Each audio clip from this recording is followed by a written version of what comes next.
പ്രിയ സ്നേഹിതരെ, ഏറെ പേരും വലിയ തഴക്കദോഷങ്ങൾക്കോ മാരകമായ പാപങ്ങൾക്കോ അടിമയായിരിക്കില്ല. ദൈവശാസ്ത്രവിരുദ്ധമായ പ്രബോധനങ്ങളെ പിൻചൊല്ലുന്നുമില്ലായിരിക്കാം. തെറ്റായ പഠനങ്ങൾ പഠിപ്പിക്കുന്നില്ലായിരിക്കാം. വിശ്വാസം നിരക്കാത്ത ധാർമ്മികതയ്ക്ക് വിരുദ്ധമായ പ്രവർത്തനങ്ങളെ അനുകരിക്കുന്നുമില്ലായിരിക്കാം. ആർക്കും പ്രലോഭന കാരണമാകുന്നില്ലായിരിക്കാം. അങ്ങനെ ആരെയും അലോസരപ്പെടുത്താതെ സ്വസ്ഥമായി, മിതവാദിയായി, മോഡറേറ്ററായി, നാമമാത്ര ക്രിസ്ത്യാനിയായി ജീവിക്കാനായിരിക്കും ഏറെ പേർക്കും ആഗ്രഹം. എങ്കിലും ആശ്വസിക്കാൻ വരട്ടെ, അത്തരക്കാർക്ക് ക്രിസ്തു ചാർത്തിക്കൊടുത്തൊരു കുറ്റാരോപണ വർണ്ണനയുണ്ട് വെളിപാട് പുസ്തകത്തിൽ.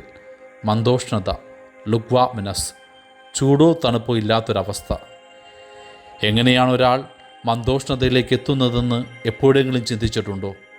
വിശേഷിച്ചൊന്നും ചെയ്യേണ്ട, വെറുതെ ഇങ്ങനെ ജീവിച്ചാൽ മാത്രം മതി.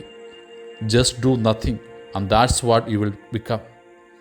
തികച്ചും സാധാരണമായൊരു സാഹചര്യത്തിൽ ജലമൊരിക്കലും ചൂടോ തണുപ്പോ ആയി തനിയെ പരിണമിക്കുന്നില്ല. ചൂടാകാൻ പാത്രത്തിലെടുത്ത് അടുപ്പിൽ വെച്ച് തിളപ്പിക്കണം. തണുപ്പിക്കുവാൻ ഫ്രിഡ്ജിൽ വെക്കണം. അത് വെറുതെ ഇരുന്നാൽ മന്ദോഷ്ണമാകും. നിഷ്ക്രിയതയിലൂടെ ആത്മീയത മന്ദീഭവിച്ചു പോയ മനുഷ്യരാണെങ്കിൽ നാം സ്വയം ഖേദിക്കണം, തിരുത്തണം.